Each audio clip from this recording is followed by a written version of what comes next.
Doctor Baba Saheb शिक्षण संस्था के बी शंकरानंद कला तथा वाणिज्य महाविद्यालय कुर्ची आज हिंदी विभाग की ओर से एक दिवसीय विशेष व्याख्यानमाला का आयोजन किया जा रहा है। इस कार्यक्रम का मूल विषय है नाटक साहित्य, परिभाषा, तत्व और प्रकारों के आधार पर एक दिवसीय विशेष व्याख्यानमाला का आयोजन किया जा रहा है। यहाँ स्वागत करने के लिए मैं सौंदर्या पोतदार जी को मंच पर आमंत्रित करती हूँ। सौंदर्या। नमस्ते मैडम। हाँ, शुरू करो। डॉक्टर बाबा साहेब अम्बेडकर शिक्षण संस्था के बी शंकरानंद कला तथा वाणिज्य महाविद्यालय कुर्ची आज हिंदी विभाग की ओर से एक दिवसीय विशेष व्याख्यानमाला में उपस्थित मुख्य अतिथि डॉक्टर सुमंगला अंगड़ी मैडम जी को हमारे प्राध्यापकों की ओर से, विद्यार्थियों की ओर से, संस्था की ओर से स्वागत करती हूँ। Thank you. इस कार्यक्रम के अध्यक्ष प्राचार्य एएस कामले सर जी को विद्यार्थियों की ओर से और विभाग की ओर से स्वागत करते हूँ। नमस्कार। तुम्हारा ऑडियो वीडियो ओपन कर ले सौंदर्य। सौंदर्य। हाँ हाँ हेळ।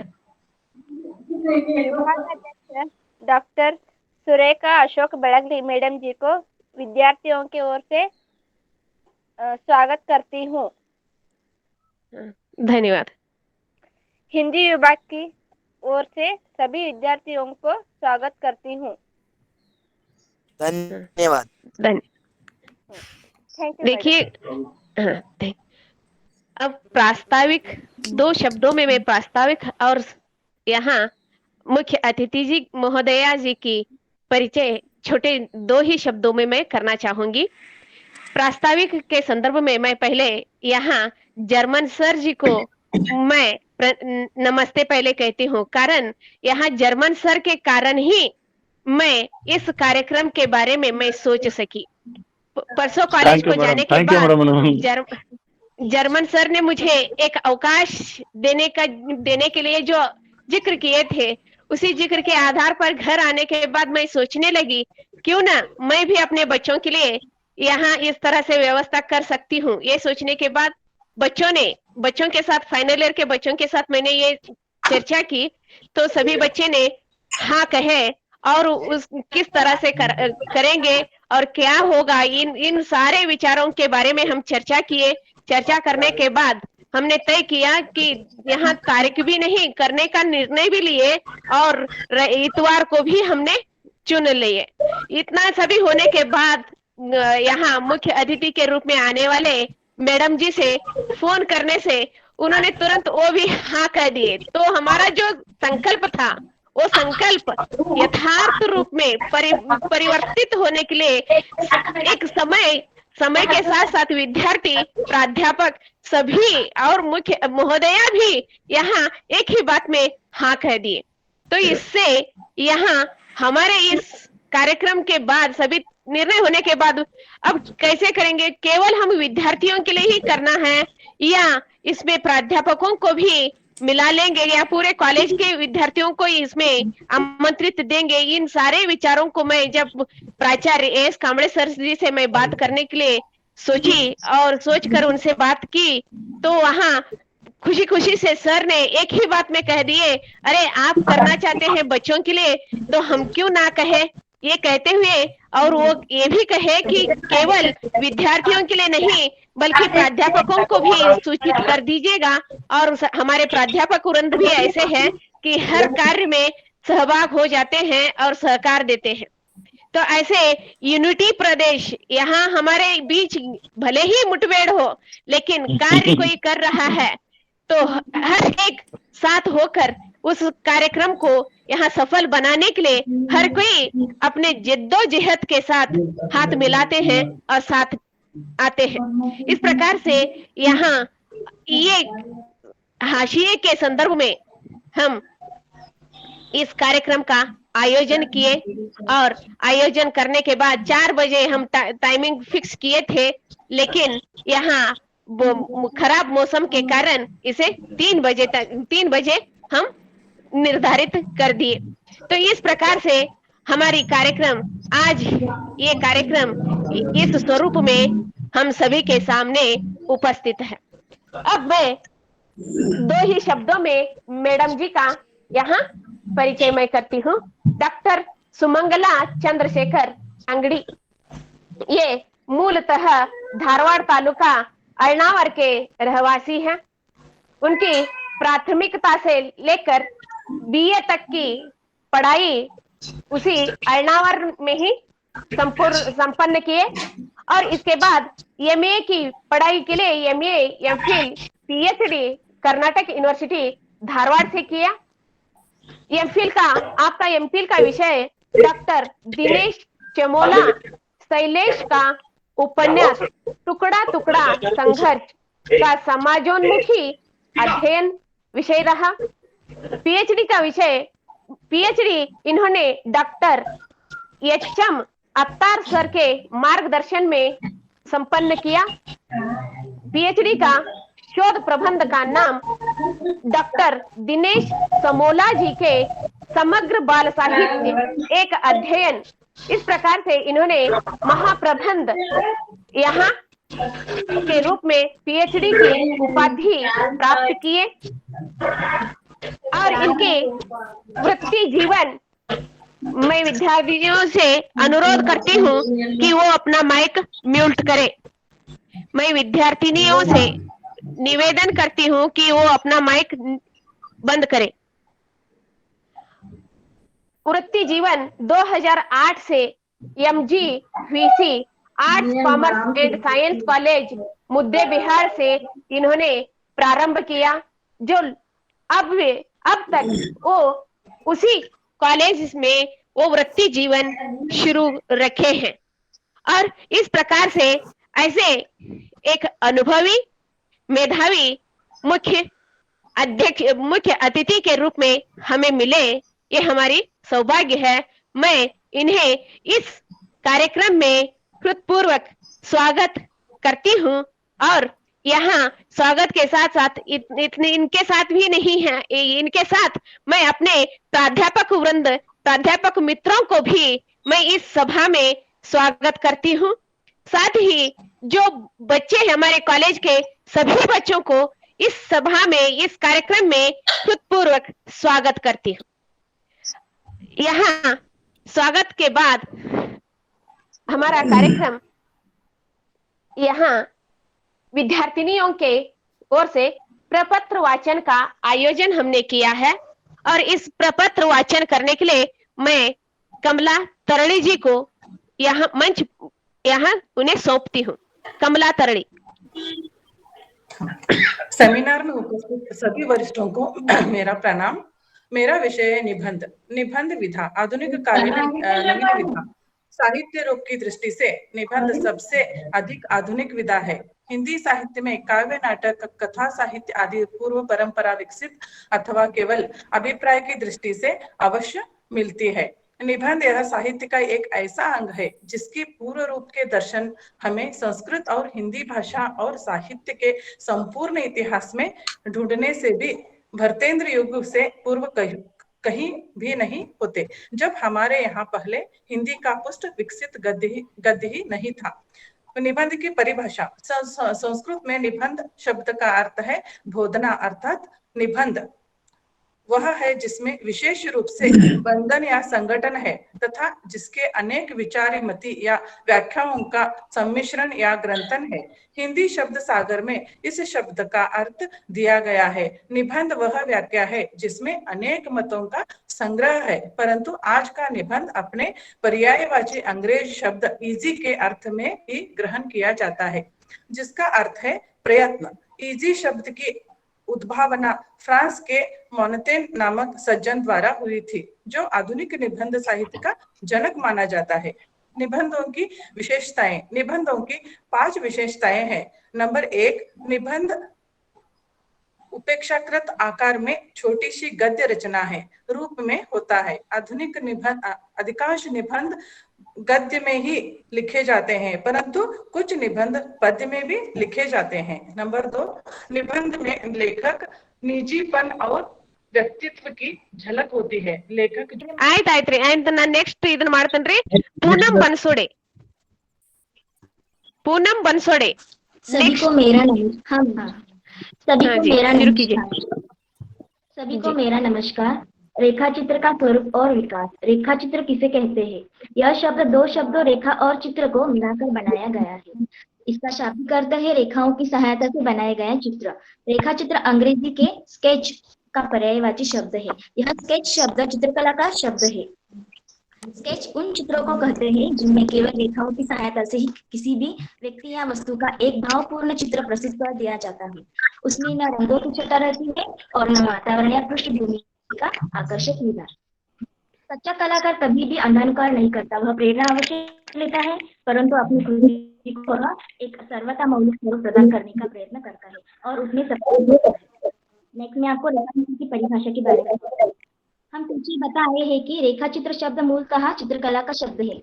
जिस प्रकार चित्रकला के रेखा चित्र में कलाकार केवल रेखाओं द्वारा ही अपने अभिप्रेत भावों की भावपूर्ण अभिव्यक्ति कर देता है, उसी प्रकार साहित्य का रेखा चित्र भी कुछ चुने हुए शब्दों द्वारा अपने प्रतिपाद्य विषय का एक साकार सजीव सा चित्र प्रस्तुत करने में संपूर्ण समर्थ रहा है और पूर्ण रहा है। उसके बाद डॉक्टर नगेंद्र ने रेखा चित्र की परिभाषा किस प्रकार प्रस्तुत की है ये मैं आपको बताती हूँ। जब चित्रकला का यह शब्द साहित्य में आया तो इसकी परिभाषा भी स्वभावतः इसके साथ आई, अर्थात रेखा चित्र एक ऐसी रचना के लिए प्रयुक्त होने लगा जिसमें रेखाएं हो पर दूसरे शब्दों में कथानक का उतार चढ़ाव आदि न हो, तथ्य का उद्घाटन मात्र हो। नेक्स्ट उसके बाद में डॉक्टर भागीरथ मिश्र ने रेखा चित्र की परिभाषा किस प्रकार प्रस्तुत की मैं आपको बताती हूँ। यहाँ पे डॉक्टर भागीरथ मिश्र रेखा चित्र परिभाषा से यह स्पष्ट करते हैं कि रेखा चित्र में प्रमुखतः किसी प्रतिनिधि चरित्र के मर्मस्पर्शी स्वरूप को ही संक्षिप्त घटनाओं के माध्यम से उभारने का प्रयत्न किया जाता है। अतः रेखा चित्र कहानी और संस्मरण की कतिपय विशेषताओं को अपने रचना प्रकार में समाहित कर लेता है। कुछ विद्वानों ने गद्य काव्य, रिपोर्टाज, निबंध आदि के साथ भी रेखा चित्र का तुलना की है। इतना कह के मैं मेरा प्रपत्र वाचन खत्म करती हूँ और मुझे इस सेमिनार में अवकाश देने के लिए आप सभी को धन्यवाद। धन्यवाद पूनम जी। मैं अब मैडम ನಾನು ಕೋಡ್ರಿ परवीन मुल्ला जी को मैडम ರೀ ಆಯ್ತ್ರಿ ಮೇಡಮ ಟೈಮ್ ಇಲ್ರಿ ಆಯ್ತ್ರಿ ಅಷ್ಟ ಐತ್ರಿ परवीन मुल्ला मैं नेक्स्ट प्रपत्र वाचन के लिए परवीन मुल्ला जी को आमंत्रित करती हूँ। मुझे दिया गया विषय कहानी है। कहानी की परिभाषा। हिंदी के पूर्ववर्ती कुछ आलोचकों ने यह मत प्रकट किया है, कहानी को खटाचटा उपन्यास और उपन्यास के विचार को पूर्वक कही गई कहानी कहा जा सकता है। कहानियों के जन्मदाता एडगर एलन पो के शब्दों में कहानी रसोद्रक करने वाला एक आख्यान है। H.G. वेल्स का भी सही मत है कि कहानी तो बस वही है जो लगभग 10 मिनट में साहस और कल्पना के साथ ही पढ़ी जाए। डॉक्टर श्याम सुंदर दास कहानी का विवेचन करते हुए कहते हैं कि आख्यायिका एक निश्चित लक्ष्य या प्रभाव को रखकर लिखा गया नाटकीय आख्यान है। सर्वश्रेष्ठ कहानीकार प्रेमचंद ने लिखा था कि कहानी एक ऐसी रचना है जिसमें जीवन के किसी एक मनोभाव को प्रदर्शित करता ही लेखक का उद्देश्य रहा है। कहानी जीवन का एक खंड चित्र है जो संपूर्ण जीवन की व्याख्या न कर केवल उसके एक घनीभूत क्षण को अनावृत कर हमारे सम्मुख रख सकता है। कहानी के तत्वों की दृष्टि से कहानी के विद्वानों ने 6 प्रमुख तत्व माने हैं। नंबर 1 कथावस्तु, नंबर 2 चरित्र चित्रण, नंबर 3 उद्देश्य, नंबर 4 कथोपकथन, नंबर 5 देश काल तथा वातावरण, नंबर 6 वर्णन शैली। कथावस्तु। कथानक के 5 अवस्थाएं मानी गई हैं। नंबर 1 आरंभ, नंबर 2 अवरोह, नंबर 3 चरम स्थिति, नंबर 4 अवरोह, नंबर 5 उपसंहार, नंबर 2 चरित्र चित्रण। यह कहानी का महत्वपूर्ण अंग है। पाठकों के हृदय में पात्रों के प्रति सहानुभूति का उदय होना सफल चरित्र का प्रतीक है। नंबर 3, कथोपकथन। यह पात्रों के चरित्र चित्रण में तो सहायक होता ही है, कथोपकथन कहानी में नाटकीयता के रूप में उत्पन्न करने में सहायक होते हैं। नंबर 4, देश काल तथा वातावरण। उपन्यास के समान कहानी में भी इसकी आवश्यकता होती है। नंबर 5, इसका संबंध कहानी के संपूर्ण तत्वों से रहता है। प्रेमचंद्र जी कहानी में शैली को बहुत महत्व देते थे। उन्होंने लिखा था कि वह थोड़े ही शब्दों में कही जा सके, उसमें एक वाक्य एक शब्द भी अनावश्यक न जाए, उसका पहला ही वाक्य मन को आकर्षित कर ले और अंत तक मुग्ध किए जाए। भाषा, कहानी की भाषा ऐसी होनी चाहिए जिसमें सफल चित्र अंकित करने की समर्थ हो। भाषा को जहाँ तक संबंध है, हिंदी कहानी साहित्य में 4 प्रकार की भाषा शैलियां प्रचलित हैं। कहानी का उद्देश्य साधारण रूप से पाठकों का मनोरंजन करना होता है। साथ ही उसमें जीवन संबंधी विभिन्न दृष्टिकोणों की व्याख्या भी रहती है। कहानीकार का सबसे बड़ा उद्देश्य यह होना चाहिए कि वह यथार्थ के सुरुचिपूर्ण संदेश द्वारा उच्च आदर्श का अव्यक्त परंतु स्पष्ट उपदेश दे सके। आज के युग की यही मांग है। मैं इस प्रपत्र को यहीं पर समाप्त करती हूँ। इस सेमिनार में मुझे अवकाश देने के लिए धन्यवाद। धन्यवाद परवीन जी। मैं इसके बाद संजना सन्नेकी जी को मंच पर आमंत्रित करती हूँ। संजना सन्नेकी। सभी सेमिनार में उपस्थित सभी वरिष्ठों को मेरा नमस्कार। मेरा विषय है निबंध। निबंध की विधा आधुनिक कालीन नवीन विधा। साहित्य रूप की दृष्टि से निबंध सबसे अधिक आधुनिक विधा है। हिंदी साहित्य में काव्य, नाटक, कथा साहित्य आदि की पूर्व परंपरा विकसित अथवा केवल अभिप्राय की दृष्टि से अवश्य मिलती है। निबंध ही साहित्य का एक ऐसा अंग है जिसके पूर्व रूप के दर्शन में हमें संस्कृत और हिंदी भाषा के साहित्य के संपूर्ण इतिहास में बंधने से भी भरतेंद्र युग से पूर्व कभी भी कहीं नहीं होते। अब हमारे यहाँ पहले हिंदी का पुष्ट विकसित गद्य नहीं था। निबंध की परिभाषा। संस्कृत में निबंध शब्द का अर्थ है बोधना, अर्थात निबंध वह है जिसमें विशेष रूप से बंधन या संगठन है तथा जिसमें अनेक विचारमती या व्याख्याओं का सम्मिश्रण या ग्रंथन है। हिंदी शब्द सागर में इस शब्द का अर्थ दिया गया है। निबंध वह व्याख्या है जिसमें अनेक मतों का संग्रह है, परंतु आज निबंध अपने पर्यायवाची अंग्रेजी शब्द इजी ऐसे अर्थ में ग्रहण किया जाता है, जिसका अर्थ है प्रयत्न। ऐसे इजी शब्द की उद्भावना फ्रांस के मोनेथिन नामक सज्जन द्वारा हुई थी, जो आधुनिक निबंध साहित्य का जनक माना जाता है। निबंधों की विशेषताएं। निबंधों की 5 विशेषताएं हैं। नंबर 1, निबंध अपेक्षाकृत आकार में छोटी गद्य रचना है, रचना के रूप में होता है। अधिकांश निबंध गद्य में ही लिखे जाते हैं, परंतु कुछ निबंध पद्य में भी लिखे गए हैं। नंबर 2, निबंध में लेखक निजीपन और व्यक्तित्व की झलक होती है। लेखक जो कुछ लिखता है उसके अपने निजीपन के अनुरूप अथवा अपने विशेष दृष्टिकोण से लिखता है। नंबर 3, निबंध में अपूर्णता और स्वच्छंदता के रहते हुए भी स्वरूप होता है। उसे कुछ अंशों तक गद्य का मुक्तक काव्य भी कह सकते हैं। नंबर 4, निबंध साधारण गद्य की अपेक्षा अधिक रोचक और सजीव होता है। वह केवल वर्णन मात्र न होकर लेखक की प्रतीक्षा की चमक दमक से पूर्ण होता है। नंबर 5, निबंध को हम गद्य में अभिव्यक्त का एक प्रकार स्वागत भाषण भी कह सकते हैं। आचार्य रामचंद्र शुक्ला के मतानुसार आधुनिक पश्चात लक्षणों के अनुसार निबंध उसी को कहना चाहिए जिसमें व्यक्तित्व अर्थात व्यक्तिमत विशेषता है। निबंध के 4 वर्ग है। 1 वर्णनात्मक, 2 विवरणात्मक, 3 विचारात्मक या विवेचनात्मक भी कह सकते हैं। नंबर 4 भावात्मक। मुझे इस सेमिनार में अवकाश देने के लिए धन्यवाद। धन्यवाद कमला जी। मैं इस सेमिनार के इस संगोष्ठी के प्रमुख वक्ता के रूप में आए हुए मैडम जी से मैं अनुरोध करती हूँ, डॉक्टर सुमंगला अंगड़ी मैडम जी से मैं अनुरोध चाहती हूँ कि वो अपने वक्तव्य इस संदर्भ में प्रस्तुत करें। नमस्ते। हेलो। नमस्ते सर। हेलो। नमस्कार। हाँ नमस्ते मैडम। हाँ ಸಂಜನಾ ಜಾಯ್ನ್ ಆದ್ರೆ ನಮಸ್ತೆ ಜಿ ಮೇಡಮ್, ನಮಸ್ತೆ ನಮಸ್ತೆ हाँ ಮೇಡಮ್. ನಮस्ते ನಮಸ್ತೆ ಮೇಡಮ್. ನಮಸ್ತೆ ಮೇಡಮ್ ಅವ್ರ ಸ್ಕ್ರೀನ್ ಶೀಟ್ ಮಾಡ್ಕೊಳತ್ತೆ ನೋಡ್ರಿ. ಮೇಡಮ್ ಅವ್ರ ಬೇಗ ಮೇಡಮ್ ಹುಡುಗರಿಗೆ ಹೇಳೇನ್ರಿ.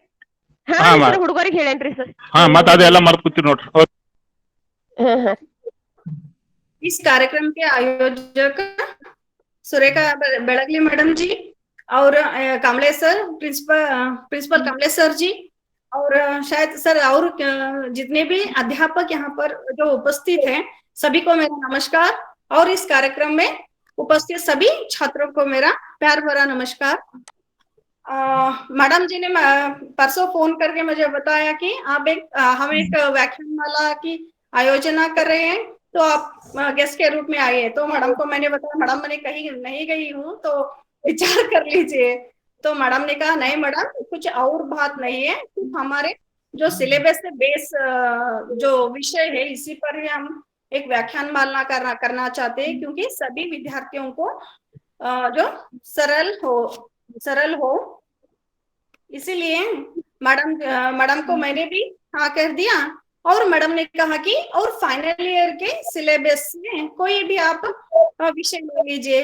तो मैंने सोचा कि नाटक ही क्यों ना लूं, यानी नाटक तो सभी को जाना पहचाना हुआ गद्य साहित्य है, क्यों हम छात्रों के साथ इस विषय पर बातचीत करें और नाटक के परिभाषा हो या नाटक यानी विद्वानों के मतभेद हम यहाँ पर देख सकते हैं, और उसके साथ साथ तत्वों के बारे में हम थोड़ा बहुत चर्चा कर सकते हैं। तो इसी वजह से मैंने नाटक को चुन लिया। मैं अपना जो विषय है यहाँ पर प्रस्तुत करना चाहती हूँ। तो नाटक के तत्वों को लेकर हम यहाँ पर चर्चा करेंगे। बाकी नाटक के उद्भव और विकास को जब हम देखेंगे तो बहुत सारे जो समय, मुझे तो सिर्फ 30 मिनट का समय दिया गया है, क्योंकि नेटवर्क भी बहुत खराब है आजकल। तो इसीलिए जितना हो सके उतना कम समय में मैं अपना विषय आप लोगों के सामने प्रस्तुत करना चाहती हूँ। तो सीधे हम नाटक के तत्वों के बारे में थोड़ा बहुत चर्चा करेंगे। तो नाटक आधुनिक काल की एक विधा है और नाटक को रूपक भी कहा जाता है, और नाटक सदैव अपना नया रूप समय अथवा परिस्थिति के अनुसार वह बदलता रहता है। यानी नाटक सिर्फ एक ही तरह के जो नाटक तो नहीं होता है, यानी नाटक का रूप हर समय अपना जो रूप वह बदलता रहता है। और उसके साथ साथ समय में नाटक की रचना मनोरंजन के उद्देश्य से की जाती थी, और यह समय के साथ साथ सामाजिक, राजनीतिक और आर्थिक आदि अनेक रूपों में ढलती रही है।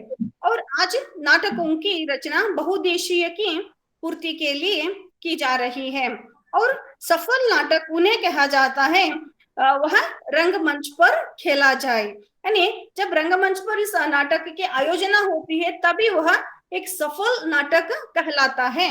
और कहानी के नाटक के तत्वों के बारे में हम देखेंगे तो यहाँ पर 10 तत्व यहाँ पर जो नाटक में हम लोग देख सकते हैं। तो पहला आता है कथा वस्तु, यानी नाटक की कथा वस्तु कैसे होनी चाहिए, तो इसके बारे में हम देखेंगे। तो कथा वस्तु नाटक का प्राण होता है, बिना कथा वस्तु के नाटक की संकल्पना नहीं की जा सकती है। अंग्रेजी में इस कथा वस्तु को फ्लैट की संज्ञा दी गई है, अर्थात यह परिधि या वह जमीन पर भवन रूपी नाटक की रचना की जानी है। यह फ्लैट जिस पर व्यक्ति अपने अनुसार भवन तैयार करेगा, उसी प्रकार कथा वस्तु के अंतर्गत पूरे नाटक का सार रचा जाता है। और इस कथा वस्तु को हमने 3 भागों में इसका विभाजन करते हैं।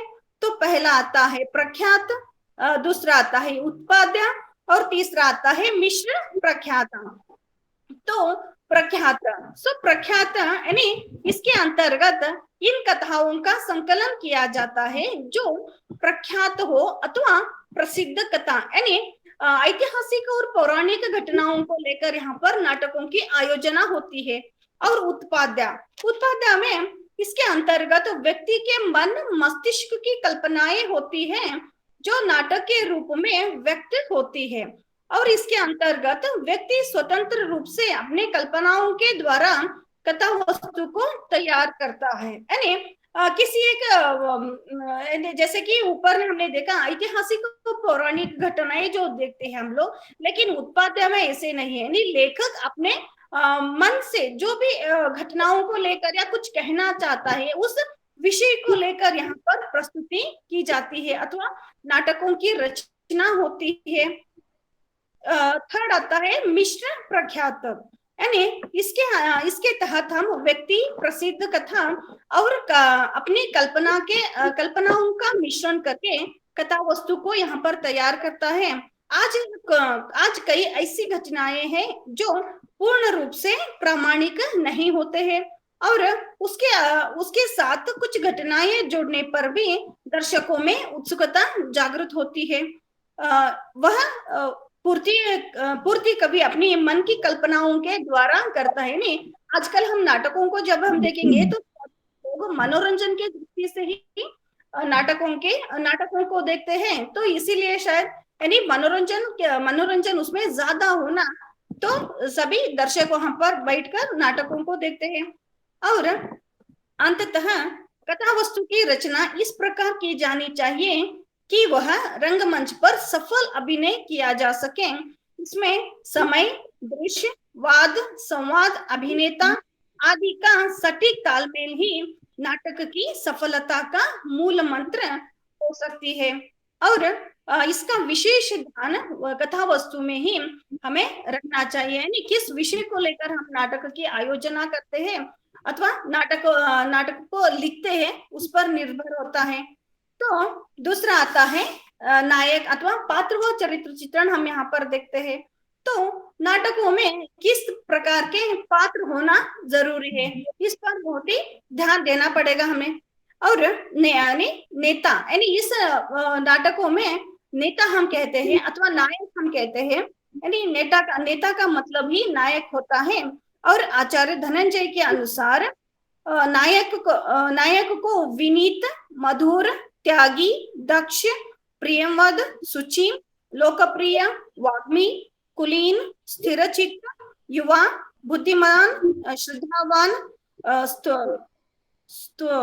स्तुति संपन्न, उत्साही, कलाविद, शास्त्रज्ञ, आत्मसम्मानी, शूर, दृढ़, तेजस्वी और धार्मिक होना चाहिए। यानी एक नायक में इन सभी गुणों का होना यहाँ पर जरूरी है। और उसके साथ साथ नायकों में हम फिर से 3 भाग यहाँ पर करते हैं, तो 4 भाग है यहाँ पर, 4 भाग है। तो पहला आता है धीरोधत्त, धीर ललित और धीर प्रशांत। यानी धीरोदात्त नायक कौन है, तो धीरोदात्त नायक के गुण क्या है? तो धीरोदात्त नायक शक्ति, क्षमा, स्थिरता, दृढ़ता, गंभीरता, आत्मसम्मान तथा उदारता आदि गुण युक्त होता है। ये सभी गुण इस धीरोदात्त नायक में होता है। और धीरोधत्त नायक उद्धत, चंचल, प्रचंड स्वभाव वाला तथा आत्म प्रशंसक और धोखेबाज होता है। यानी धीरोदात्त में ये सभी गुण होता है। और धीर ललित में नायक श्रृंगार प्रेमी, सुखान्वेषी, कलाविद, कोमल चित्त और स्थिर चित्त होता है। और उसमें ललित गुणों का जो ज्यादा से ज्यादा प्रधानता उन नायक में, यानी इस धीरो ललित नायक में होता है। और धीर प्रशांत में नायक प्रशांत और प्रसन्न स्वभाव वाला होता है यहाँ पर। और नायक की जो प्रिया होती है, शायद वो प्रिया भी हो सकती है अथवा पत्नी भी हो सकती है, यहाँ पर उसे नायिका हम कहते हैं। और धनंजय ने नायिका में फिर यहाँ पर 3 भेद करते हैं, तो स्वकीया, परकीया और सामान्य। स्वकीया में स्वकीया अपनी पत्नी होती है, परकीया दूसरे की पत्नी भी हो सकती है, अथवा वह अविवाहित स्त्री हो सकती है, अथवा वह प्रिया भी हो सकती है। और सामान्य किसी की पत्नी नहीं होती उसे गणिका गणिका या वेश्या भी यहाँ पर कहा जाता है। यानी इस प्रकार नाटक के नायक और नायिका को हम देखते हैं, और उसके साथ साथ सिर्फ नायक और नायिका से ही नाटक नहीं बनती है, उसके साथ साथ और भी बहुत सारी पात्र होना जरूरी है। तो यहाँ पर नाटक में प्रतिनायक, विदूषक, विट और चेट आदि अन्य पात्र भी होते हैं। और नायक के कार्य में बाधा डालने वाला या फल प्राप्ति में विलंब पहुंचाने वाला प्रतिनायक कहलाता है। प्रतिनायक यानी विलन, हम विलन कहते हैं। और विदूषक का काम हंसाना है, यानी सबको हंसाने का काम वह करता है। और वह नायक का घनिष्ठ और सलाहकार के रूप में हम लोग देखते हैं। विट यानी वाद्य गायन में निपुण नायक का अंतर्गत सेवक एवं सेवक है। और चेट नायक का अनुचर होता है यहाँ पर। यानी यहाँ पर यानी पात्र व चरित्र चित्रण हमने देखा। तो इसके बाद आता है संवाद भी कह सकते हैं, अथवा कथोपकथन भी हम लोग कह सकते हैं इसे। यानी नाटकों में डायलॉग किस प्रकार होना चाहिए। नाटक को दृश्य काव्य माना गया है, अर्थात इसमें पात्रों के साथ साथ संवाद का भी विशेष महत्व है। संवाद पात्र और वातावरण के अनुकूल होना चाहिए। जिस परिवेश का पात्र हो, भाषा शैली और संवाद उसी के अनुकूल होना चाहिए। और अगर युद्ध भूमि का दृश्य दिखाया जाना है तो संवाद भी युद्ध भूमि में बोले जाने वाले होने चाहिए, और जिसमें वीर और ओज रस का समावेश किया जाना चाहिए। और ठीक इसी प्रकार अन्य प्रकार के दृश्य अगर प्रस्तुत किए जाते हैं तो संवाद भी उन्हीं के अनुकूल होना चाहिए। और दृश्यों से संवाद का मेल न होना नाटक को असफल होने का प्रमुख कारण होता है। यानी यहाँ पर नाटक किस विषय पर खेला जा रहा है उसी विषय से संबंधित ही वहां पर डायलॉग्स हम कह सकते हैं, संवाद हम कह सकते हैं, अथवा कथोपकथन, हम साहित्य की भाषा पर कथोपकथन हम कह सकते हैं। तो उसमें मेल होना चाहिए। यानी हम कहते हैं आउट ऑफ सिलेबस, तो वैसा तो नहीं होना चाहिए। और इसलिए संवाद को ठीक प्रकार से रंगमंच पर बोला जाना चाहिए। ನೋಡ್ರಿ, ನಾವು ಹೆಂಗ್ ಬರೀತೀವಿ ಅನ್ನೋದಕ್ಕಿಂತ ಹೆಂಗ್ ಅದನ್ನ ಎಕ್ಸ್ಪ್ರೆಸ್ ಮಾಡ್ತೀವಿ ಅನ್ನೋದ್ರ ಮೇಲೆ डिपेंड ಆಗ್ತದೆ। और भाषा सरल और सुबोध और सुगम होना जरूरी है। और भाषा अधिक क्लिष्ट और दर्शकों को अरुचि पैदा करती है। यानी भाषा बहुत ही सरल होना चाहिए। यानी नाटक में क्या कह रहे हैं वह जल्द से जल्द यानी जो प्रेक्षक जो है वह समझ सकता है। नहीं तो वह जब अरुचि पैदा होती है तो नाटक ऐसे लगता है जैसे असफल हो जाएगा। और जब संवाद को हमने देखा तो 14 पॉइंट है देशकाल वातावरण। तो इस देशकाल वातावरण में नाटक में सजीवता लाने के लिए देश काल वातावरण की योजना ठीक प्रकार से की जानी चाहिए। पूर्व समय में यूनानी तथा फारसी रंगमंच के नाटक दिन रात खेला करते थे, और उस समय प्रकाश और पर्दे की उचित व्यवस्था नहीं थी। आजकल भी हम गांवों में जब हम जाएंगे या कुछ उत्सव या कुछ मेले में आजकल भी बहुत सारे नाटकों की आयोजना होती है, तो पूरे रात में शुरू होकर सुबह वह खत्म हो जाता है। लेकिन आजकल किसी के पास भी समय नहीं है कि पूरे रात वहां पर बैठकर उस नाटकों को देखें। लेकिन समय के अभाव से क्या होता है, नाटक भी बहुत ही कम समय में वह खेला जा रहा है। और उसके साथ साथ वर्तमान समय में साधनों की कोई कमी नहीं है, इसलिए देशकाल वातावरण का सटीक दृश्य प्रदान किया जाना चाहिए। अगर नाटक में संध्या का समय है तो संध्या का दृश्य ही दिखाया जाना चाहिए। अगर युद्ध भूमि की घटना रंगमंच पर दिखाई जा रही है तो युद्ध भूमि का दृश्य रंगमंच पर प्रस्तुत किया जाना चाहिए। जब युद्ध भूमि की जो बातें होती है तो हम पूरे युद्ध को तो वहां पर नहीं दिखा सकते हैं, लेकिन पर्दों के जरिए हम बहुत कुछ प्रेक्षकों को दिखा सकते हैं।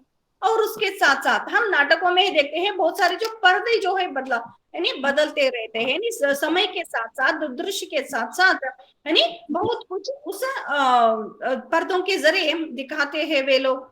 और सजीव वातावरण दर्शकों में रोचकता है और उत्सुकता और तारतम्य यहाँ पर स्थापित करती है और उसके हृदय को सहृदय बनाती है, जिसके उपरांत दर्शक नाटक में अपने आपको स्थापित कर लेता है और नाटक यानी यहाँ से नाटक की सफलता का मार्ग खुल जाता है। यानी जो कुछ भी हम दिखाते हैं नाटक में तो सिर्फ पर्दों के जरिए ही हम बहुत कुछ बोल सकते, बहुत कुछ कह सकते हैं। तो पर्दा होना बहुत ही जरूरी होता है, यानी समय के साथ साथ और दृश्य से संबंधित सभी पर्दे वहां पर एक दूसरे के यानी एक के बाद एक वहां पर आ जाते हैं। और उसके बाद आता है भाषा शैली, यानी नाटक की भाषा शैली किस प्रकार होता है। यानी ये भाषा शैली को जब हम देखेंगे तो नाटक की भाषा शैली पात्र और कथा वस्तु के अनुकूल होनी चाहिए। जिस प्रकार की कथा वस्तु निर्धारित की गई ठीक उसी प्रकार भाषा शैली का चयन किया जाना चाहिए और भाषा शैली का प्रयोग पात्रों के द्वारा किया जाता है। अतः जिस प्रकार के पात्र होंगे भाषा शैली उसी प्रकार की होनी चाहिए। अगर कोई ग्रामीण या कृषक है तो उसकी भाषा ग्रामीण या किसान जीवन की ही होनी चाहिए। अगर पात्र महल या दरबार का है तो भाषा महल या दरबार का होना चाहिए। यानी भाषा जो है यानी किस कथा वस्तु यानी हमारे कथा वस्तु क्या है, यानी किस विषय को लेकर हम कह रहे हैं, कुछ नाटक दिखा रहे हैं तो उसी से संबंधित ही जो भाषा शैली होना जरूरी है। एक किसान जो है इंग्लिश में बातें करेगा तो बहुत कुछ थोड़ा बहुत आजकल के जो किसान जो है बहुत ही पढ़े लिखे होते हैं वो सब ठीक है, लेकिन गांव में रहने वाले और अनपढ़ के मुंह से हम इंग्लिश तो नहीं बुला सकते, तो वहां पर उसी गंवारू भाषा का ही प्रयोग होना जरूरी है वहां पर। और जब हम एक बड़े एक इंडस्ट्रियलिस्ट या कुछ बड़े औद्योगिक को दिखा रहे हैं तो उसके मुंह से हम गंवारू भाषा को एक्सपेक्ट भी नहीं कर सकते हम लोग, यानी थोड़ा वेल स्टैंडर्ड हम भाषा को ही एक्सपेक्ट करते हैं वहां पर। तो भाषा को बहुत ही ध्यान से वहां पर दर्शाना चाहिए। भाषा यानी व्यक्ति से संबंधित समय से संबंधित भाषा का होना बहुत ही जरूरी है वहां पर।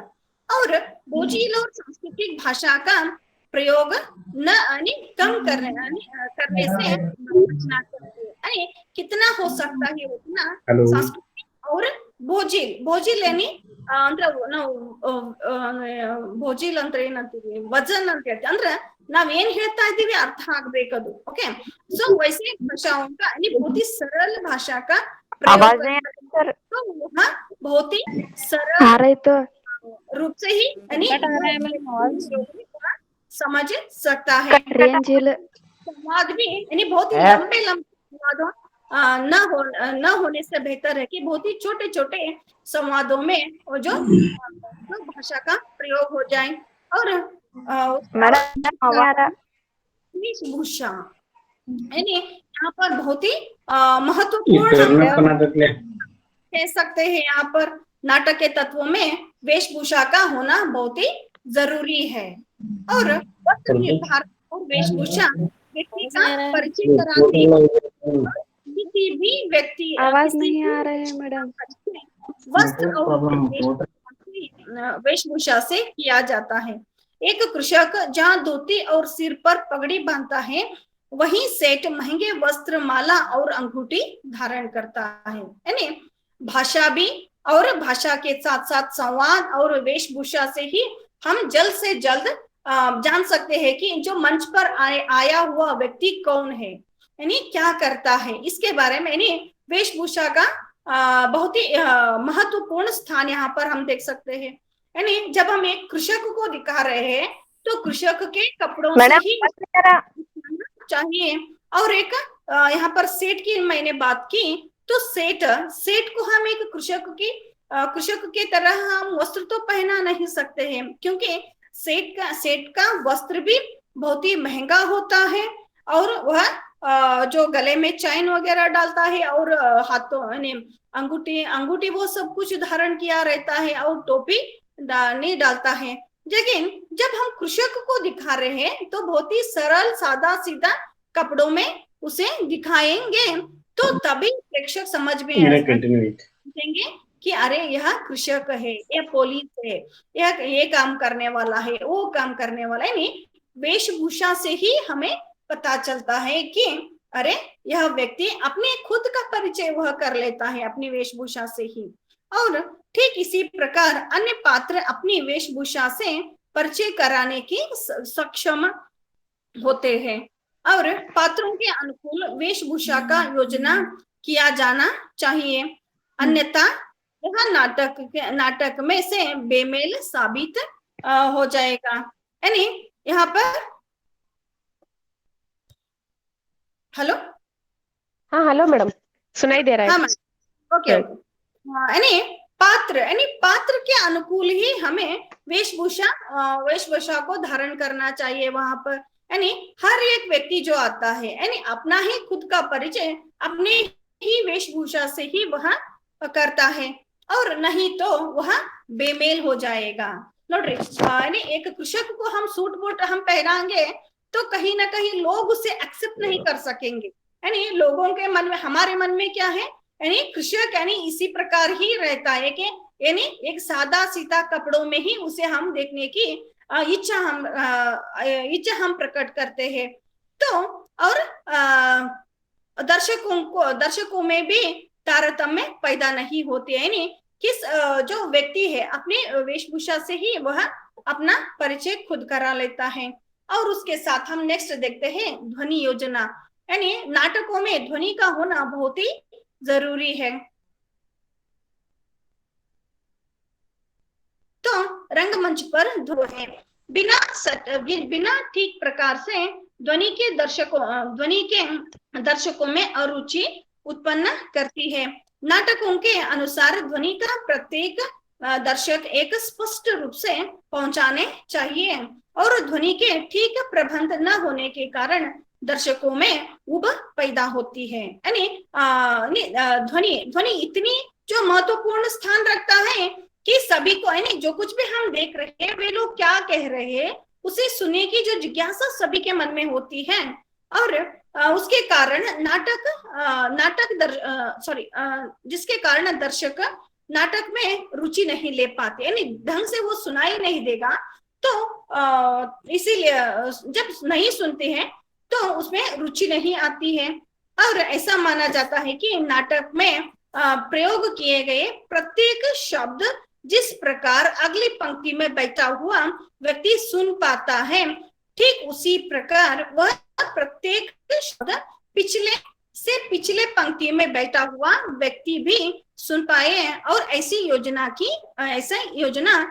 की जानी चाहिए। यानी जो आगे वाले सब कुछ सुन लेते हैं, पीछे बैठे हुए, यानी हमें पता है कि नाटकों में तो 10-20 तो लोग नहीं रहते हैं, यानी 100-150-200 लोग, इतने सारे लोग बैठे रहते हैं नाटक देखने के लिए। तो उसमें जो आगे वाले सब कुछ सुन लेते हैं तो पीछे वालों को भी सुनना जरूरी है। हम आजकल भी हम गांवों में देखते हैं तो नाटक शायद आधे गांव पूरा सुन सकता है उसे, अपने अपने घरों में ही बैठकर सभी जो संवाद जो होते हैं, सभी डायलॉग्स वे लोग सुन सकते हैं। यानी उसी प्रकार उसकी ध्वनि योजना होनी चाहिए, यानी सभी उसे ढंग से सुन सके। और इसके बाद आता है प्रकाश योजना, लाइटिंग्स हम कह सकते हैं यहाँ पर। यानी रंगमंच पर प्रकाश योजना का विशेष महत्व है। बिना प्रकाश योजना के नाटक का सफल आयोजन करना असंभव है। प्रकाश योजना दर्शकों में उत्साह और रोमांच उत्पन्न करता है। उसके माध्यम से दृश्य का सभी विवरण दर्शकों तक पहुंच जाता है। प्रकाश की रुचि व्यवस्था न होने के कारण नाटक व्यस्त प्रतीत होता है। यानी प्रकाश योजना हम लाइटिंग, मैंने बताया कि लाइटिंग तो बहुत ही जोरदार धमा से ही होता है नाटकों में। तो नाटकों में लाइटिंग का यानी प्रकाश का योजना बहुत ही महत्वपूर्ण स्थान रखता है। यानी हर एक दृश्य में हर एक लाइटिंग यानी अलग अलग तरीके के लाइटिंग्स हम लोग यहाँ पर देख सकते हैं। प्रकाश हम देखते हैं, यानी खुशियां हो तो कुछ अलग तरह के लाइटिंग आते हैं, दुख की जो दृश्य दिखाना है तो अलग तरह के लाइटिंग हम दिखा सकते हैं। अगर डांस वगैरह है तो कुछ अलग ही तरीके से जो लाइटिंग की आयोजना वहां पर होती है। इसीलिए यानी लाइटिंग से ही बहुत ही लोगों को बहुत ही आकर्षण करती है। और प्रकाश योजना के माध्यम से ही वातावरण स्थिर भी ठीक प्रकार से बताई जा सकती है यहाँ पर। और नेक्स्ट आता है रंगमंचीयता, यानी बहुत ही महत्वपूर्ण स्थान है रंगमंचीयता। बिना रंगमंच के तो हम नाटक को प्रदर्शन करना मुश्किल ही नहीं, नामुमकिन भी हम कह सकते हैं यहाँ पर। और नाटक को दृश्य काव्य माना जाता है, अर्थात नाटक वह है जिसको भाव भंगिमा के द्वारा रंगशाला में अभिनय किया जाता है। नाटक का उद्देश्य रंगमंच पर अभिनय करना है। नाटकों की रचना रंगमंच को ध्यान में रखकर ही की जाती है। वह सभी नाटक सफल है जो रंगमंच पर अभिनय किया जा सके। यानी हम रंगमंच पर ही उस नाटक को नहीं दिखाएंगे तो कहीं कहीं ऐसे लगता है कि वह असफल है। यानी हर एक नाटक जो है रंगमंच पर दिखाना ही चाहिए, तभी वह सफल नाटक कह सकता है। और बहुत सारे ऐसे नाटक है जैसे कि जयशंकर प्रसाद के नाटकों को मंच पर दिखाना बहुत ही मुश्किल है। हम एक तरफ से कह सकते हैं थोड़ा बहुत नामुमकिन भी। हम जो शब्द का उपयोग हम कर सकते हैं। यानी जो बहुत सी लंबे नाटक हो, कुछ युद्धों का दृश्य, जो ऐसे दृश्यों को दिखाना बहुत ही मुश्किल है यहाँ पर। और रंगमंचीयता के दृष्टि से ही नाटकों की जो रचना भी होती है यहाँ पर। और अंत में हम उद्देश्य की ओर जाएंगे।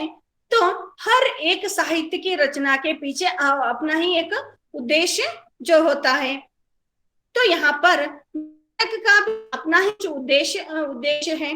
तो किसी भी साहित्य का उद्देश्य उसके कथा वस्तु से निहित होता है। यानी कथा वस्तु के ऊपर ही वह निर्भर रहता है कि यह नाटक सफल हो जाएगा या नहीं, और उसका उद्देश्य क्या है उसके बारे में हम वहीं पर देख सकते हैं। और किसी भी प्रकार की रचना का कुछ ना कुछ उद्देश्य होता है, अर्थात जब किसी रचना के लिए व्यक्ति प्रेरित होता है तो उसकी प्रेरणा का स्रोत कहीं ना कहीं अवश्य होता है।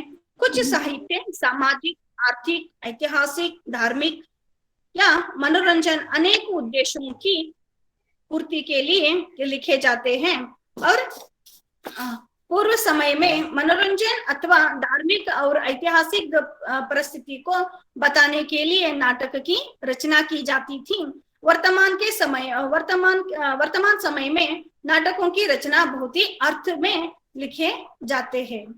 तो नाटक को कुछ अपना ही कुछ एक विशेष उद्देश्य के साथ नाटक रची जाती है, नाटक खेला जाता है। और नाटक अपना ही कुछ एक मनोरंजन का एक भाग बन गया है साहित्य में। जब मनोरंजन ही नहीं है तो नाटक देखना कोई पसंद नहीं करता है। आजकल भी नाटक यानी टीवी से भी ज्यादा हम नाटकों को देखना यानी बहुत सारे जो लोग पसंद करते हैं कि कहीं पर नाटकों की आयोजना हो तो सब बच्चे वहां पर जाकर बैठ जाते हैं, क्योंकि वहां पर कोई नाटकीयता नहीं होती है। यानी जो भी दृश्य जो आते हैं हमारे सामने ही आता है, जो भी गलतियां होती है तो हमारे सामने ही आती है। जैसे कि हम फिल्मों में देखते हैं एडिट कट सब, ये सब कुछ तो नहीं होता है वहां पर। यानी नाटक आज भी हम आधुनिक काल में भी हम नाटक को उतने ही खुशी से हम हर एक नाटक को देखना पसंद करते हैं। तो आज मुझे नाटक के बारे में कुछ अपनी राय को बताने के लिए मैडम ने कहा था। तो शायद मैंने नाटक के बारे में और भी बहुत सारी जो बात मैडम की समय के अभाव है, इसीलिए मैंने जितना हो सके उतना उसमें करने कम समय में उसको समेटने का जो प्रयास मैंने किया है। और आज एक इस कॉलेज से यानी बाबा साहेब कॉलेज से मुझे एक अचानक से एक मौका जो मिला है, मैं इसके लिए आभारी हूँ। और सभी को मेरा नमस्कार। धन्यवाद मैडम।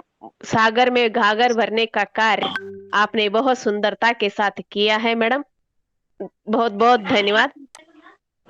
ಇವತ್ತಿನ ಈ ಸಭೆಯನ್ನು ಹಮ್ಮಿಕೊಂಡಿದ್ದ ಈ ಹಿಂದಿ ವಿಭಾಗದ ಮುಖ್ಯಸ್ಥರಾದಂತಹ ಬೆಳಗಲಿ ಮೇಡಮ್ ಅವರೇ, ಹಾಗೂ ಈ ಸಭೆಯ ಮುಖ್ಯ ಅತಿಥಿಯಾಗಿ ಆಗಮಿಸಿದಂತ ಅಂಗಡಿ ಮೇಡಮ್ ಅವರೇ, ಹಾಗೂ ನನ್ನೆಲ್ಲ ಪ್ರಾಧ್ಯಾಪಕ ಮಿತ್ರರೇ ಹಾಗೂ ವಿದ್ಯಾರ್ಥಿಗಳೇ,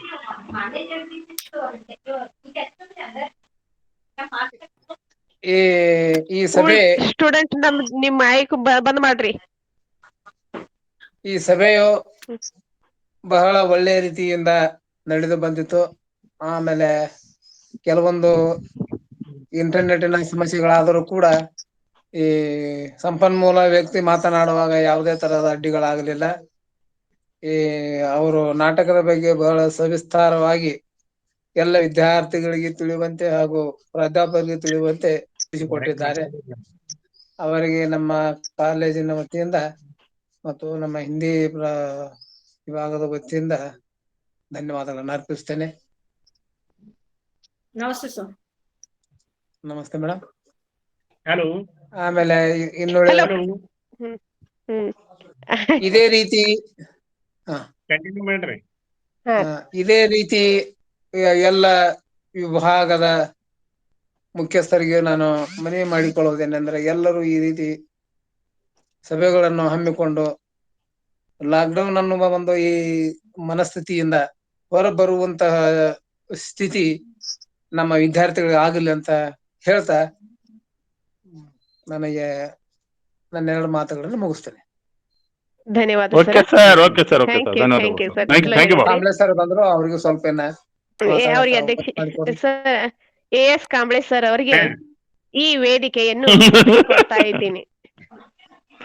ಕಾಂಬ್ಳೆ ಸರ್ अपने अध्यक्षीय भाषण. हाँ जी, ಮಾತಾಡ್ರಿ. ಡಾಕ್ಟರ್ ಬಾಬಾ ಸಾಹೇಬ್ ಅಂಬೇಡ್ಕರ್ ಶಿಕ್ಷಣ ಸಂಸ್ಥೆಯ ಬಿ ಶಂಕರಾನಂದ ಕಲಾ ಮತ್ತು ವಾಣಿಜ್ಯ ಮಹಾವಿದ್ಯಾಲಯ ಕುಡ್ಚಿ ಹಿಂದಿ ಉಪನ್ಯಾಸ ಮಾಲಿಕೆ, ಹಿಂದಿ ಸಾಹಿತ್ಯದಲ್ಲಿ ಬರುವ ಕಾವ್ಯ, ನಾಟಕ, ಕಾದಂಬರಿ, ಕಥೆಯಲ್ಲಿ ಬರುವ ಅವುಗಳ ಪರಿಭಾಷೆ ಮತ್ತು ತತ್ವಗಳನ್ನು ಕುರಿತು ಒಂದು ದಿನದ ಉಪನ್ಯಾಸ ಮಾಲಿಕೆಯನ್ನು ಹಮ್ಮಿಕೊಂಡಿರ್ತಕ್ಕಂಥದ್ದು. ಸಂಪನ್ಮೂಲ ವ್ಯಕ್ತಿಗಳಾಗಿ ಆಗಮಿಸಿರ್ತಕ್ಕಂಥ ಡಾಕ್ಟರ್ ಅಂಗಡಿಯವರು, ಡಾಕ್ಟರ್ ಸುಮಂಗಲ ಅಂಗಡಿಯವರು, MGVC ಪದವಿ ಮಹಾವಿದ್ಯಾಲಯ ಮುದ್ದೇಬಿಹಾಳ್ ಸಂಯೋಜಕರಾಗಿ ನಿರ್ವಹಿಸಿರ್ತಕ್ಕಂಥ ಡಾಕ್ಟರ್ SA ಬೆಳಗಲಿ ಮೇಡಮ್, ಮಹಾವಿದ್ಯಾಲಯದ ಹಿಂದಿ ವಿಭಾಗದ ಮುಖ್ಯಸ್ಥರು ಹಾಗೂ ನನ್ನೆಲ್ಲ ಪ್ರಾಧ್ಯಾಪಕ ಮತ್ತು ಪ್ರಾಧ್ಯಾಪಕೇತರ ಬಂಧುಗಳೇ, ಪ್ರಸ್ತುತ ನಮ್ಮ ಮಹಾವಿದ್ಯಾಲಯದಲ್ಲಿ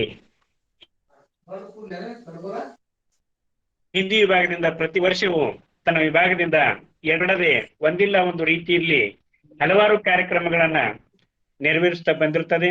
ಅದಕ್ಕಾಗಿ ನಾನು ಹಿಂದಿ ವಿಭಾಗದ ಮುಖ್ಯಸ್ಥರಾಗಿರ್ತಕ್ಕಂಥ ಡಾಕ್ಟರ್ SA ಬೆಳಗಲಿ ಮತ್ತು ಡಾಕ್ಟರ್ VT ರೋಡನ್ ಇವರನ್ನು ಈ ಸಂದರ್ಭದಲ್ಲಿ ಅಭಿನಂದಿಸುತ್ತಾ, COVID-19 ರೂಪಾಂತರ ಅಲೆ ಕರೋನಾ ಜನರಿಗೆ ಮಾರಣಾಂತಿಕವಾಗಿರ್ತಕ್ಕಂಥ ಒಂದು ವೈರಾಣು, ಭಯಭೀತವಾಗಿರ್ತಕ್ಕಂಥ ವಾತಾವರಣವನ್ನ ಸೃಷ್ಟಿಸಿದೆ. ಆದರೂ ಜ್ಞಾನದ ವಿವಿಧ ಮೊದಲುಗಳನ್ನ ವಿದ್ಯಾರ್ಥಿ ಸಮುದಾಯಕ್ಕೆ ನಾವು ದಾರಿ ಎರೆಯುವುದು ನಮ್ಮೆಲ್ಲರ ಆದ್ಯ ಕರ್ತವ್ಯವಾಗಿದೆ. ಅದಕ್ಕಾಗಿ ವಿದ್ವಾಂಸರಾದ ಸಂಪನ್ಮೂಲ ವ್ಯಕ್ತಿಗಳಾಗಿರ್ತಕ್ಕಂಥ ಜ್ಞಾನದ ಅನುಭವ ಜನ್ಯ ಮತ್ತು ಸಂಶೋಧನಾತ್ಮಕ ಓದಿನ ಅವರಿಗೂ ವಂದನೆ ಅಭಿನಂದನೆಗಳನ್ನು ಹೇಳುತ್ತಾ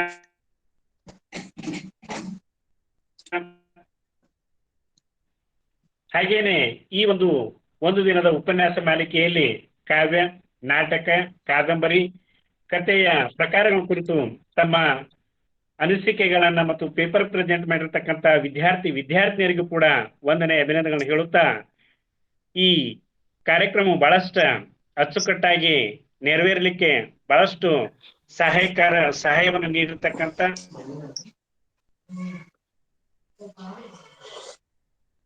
ತಮ್ಮ ಹಿತೋಪದೇಶವನ್ನು ನೀಡಿರ್ತಕ್ಕಂಥ ಡಾಕ್ಟರ್ ಜರ್ಮನ್ ಸರ್ ಆಗಿರ್ಬೋದು, ಡಾಕ್ಟರ್ ಆಗಿರ್ಬೋದು, ಇನ್ನು ನನ್ನೆಲ್ಲಾ ಪ್ರಾಧ್ಯಾಪಕ ಬಂಧುಗಳು ಪ್ರತಿಯೊಂದು ಕಾರ್ಯಕ್ರಮ ಯಾವುದೇ ಇರಲಿ, ಯಾವ ಡಿಪಾರ್ಟ್ಮೆಂಟ್ ಅದ ಒಂದು ಕಾರ್ಯಕ್ರಮ ಇರಲಿ, ಸಹಭಾಗಿತ್ವ ಬಹಳಷ್ಟು ಮುಖ್ಯ. ಆ ಹಿನ್ನೆಲೆಯೊಳಗ ನನ್ನೆಲ್ಲ ಪ್ರಾಧ್ಯಾಪಕ ಬಂಧುಗಳು ಯಾವುದೇ ಒಂದು ಕಾರ್ಯಕ್ರಮಕ್ಕೆ ಸಹಕಾರವನ್ನು ನೀಡಲಿ ಅನ್ನುವಂತ ಒಂದು ಆಶಯವನ್ನು ವ್ಯಕ್ತಪಡಿಸ್ತಾ ಈ ಕಾರ್ಯಕ್ರಮ ಒಂದು ದಿನದ ಒಂದು ಉಪನ್ಯಾಸ ಮಾಲಿಕೆ ಬಹಳಷ್ಟು ಅಚ್ಚುಕಟ್ಟಾಗಿ ನೆರವೇರಿತು. ನನ್ನ ವಿದ್ಯಾರ್ಥಿ ಬಳಗಕ್ಕ ನಾಟಕದ ಒಂದು ಇಡಿಯಾದಂತ ಒಂದು ವಿವರವನ್ನ ಬಹಳಷ್ಟು ಇದ್ದಿರ್ತಕ್ಕಂಥ ಸಮಯದಲ್ಲೇ ವಿವರವನ್ನು ಕೊಟ್ಟಿರ್ತಕ್ಕಂಥ ಅಂಗಡಿಯವರಿಗೆ ಮತ್ತೊಮ್ಮೆ ಎಲ್ಲರಿಗೂ ಕೂಡ ವಂದನೆ ಅಭಿನಂದನೆಗಳನ್ನು ಹೇಳುತ್ತಾ ತಾವೆಲ್ಲರೂ ಕೂಡ ಬಹಳಷ್ಟು ಜಾಗೃತಿಯನ್ನು ವಹಿಸಿ ಭಯಭೀತವಾಗಿರ್ತಕ್ಕಂಥ ವಾತಾವರಣದಿಂದ ತಾವೆಲ್ಲರೂ ಸೇಫ್ ಆಗಿ ಇರ್ರಿ ಅನ್ನುವಂತ ಒಂದು ಮಾತಿನೊಂದಿಗೆ ನನ್ನ ಅಧ್ಯಕ್ಷೀಯ ಪರವಾದಂತ ನುಡಿಗಳಿಗೆ ವಿರಾಮವನ್ನು ಇಡ್ತಾ ಇದ್ದೇನೆ. ಎಲ್ಲರಿಗೂ ನಮಸ್ಕಾರ. Okay sir, fine nice. ಧನ್ಯವಾದಗಳು ಸರ್. ಕೊನೆಯದಾಗಿ ಈ ಕಾರ್ಯಕ್ರಮವನ್ನು ಮುಕ್ತಾಯ ಹಂತದಲ್ಲಿ ಬಂದಿಟ್ಟಿರ್ತಕ್ಕಂಥ सॉरी मैं कन्नड़ में बात शुरू की। चलो कोई बात नहीं। कार्यक्रम की आखिरी पड़ाव वंदनार्पण है। धन्यवाद अर्पण करने के लिए मैं अक्षता जादव जी को मंच पर आमंत्रित करती हूँ। अक्षता जादव।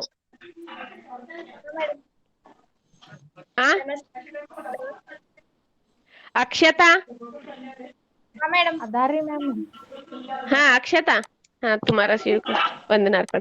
डॉक्टर बाबा साहेब अम्बेडकर संकलानंद कला तथा वाणिज्य महाविद्यालय कुर्सी आज की और विशेष व्याख्यान डालने डॉक्टर सुमंगला विद्यार्थियों की संस्था की ओर से धन्यवाद अर्पण करता हूँ। इस कार्यक्रम के अध्यक्ष प्राचार्य विद्यार्थियों की ओर से धन्यवाद अर्पण करती हूँ। को विद्यार्थियों अर्पण करती हूँ। अंत में विद्यार्थियों को विभाग धन्यवाद अर्पण करती हूँ। धन्यवाद। यहाँ सभी उपस्थित मेरे प्राध्यापक बंधु वर्ग और सभी विद्यार्थियों को फिर से एक बार मैं धन्यवाद अर्पण करती हूँ। साथ ही मुख्य अतिथि के रूप में, वक्ता के रूप में आए हुए मुख्य अतिथि महोदया डॉक्टर सुमंगला अंगड़ी मैडम जी को हृदयपूर्वक धन्यवाद अर्पण करती हूँ। यहाँ मैं एक खुशी के साथ, गर्व के साथ कह सकती हूँ कि ये वेबिनार सुंदरता के साथ सफलता की चोटी पर पहुंच चुकी है। इसलिए जो भी यहाँ विद्यार्थी इस कार्यक्रम सफल बनाने के लिए विद्यार्थी, प्राचार्य और मेरे सहोद्योग मित्र सभी ने मुझे साथ दिया और सबसे ज्यादा मेरे जो विद्यार्थी वृंद है, इन विद्यार्थी वृंदों ने बहुत सारा समय और बहुत सारा विचार मुझे सहयोग दिए। इसलिए मैं फिर से एक बार सभी को अभिनंदन देते हुए इस समारोह अभी संपन्न हुआ ये घोषणा कर एक गर्व के साथ मैं घोषणा करती हूँ। ಮೇಡಮ್ ಅವರ ನೀವು ಕರೆದಿದ್ದಕ್ಕೆ, ಇನ್ವೈಟ್ ಮಾಡಿದಕ್ಕೆ ತುಂಬಾ ಥ್ಯಾಂಕ್ಸ್ ರೀ. This session is very well and ಏನಿತ್ತು ವಂಡರ್ಫುಲ್ ಸೆಷನ್ ರೀ. ಈಗ ನಾವು ನಿಮ್ಗೆ ಹೇಳ್ತೀವಿ ಕಂಗ್ರಾಚುಲೇಷನ್ಸ್ ರೀ. ಹಾ ರೀ Thank well you, well sir. Session Thank ರೀ you. ಹಾ ವೆಲ್ ಗೆಸ್ಟ್ ರೀ ಹಾ ಗೆಸ್ಟ್ ಸ್ಪೀಚ್ ವೆಲ್ ಇತ್ರಿ ಹಾ very impression session okay madam Thank you, okay sir. Thank you, okay sir. Okay, okay okay, okay. Thank left you. ಆಗೋಣ್ರಿ ತುಂಬಾ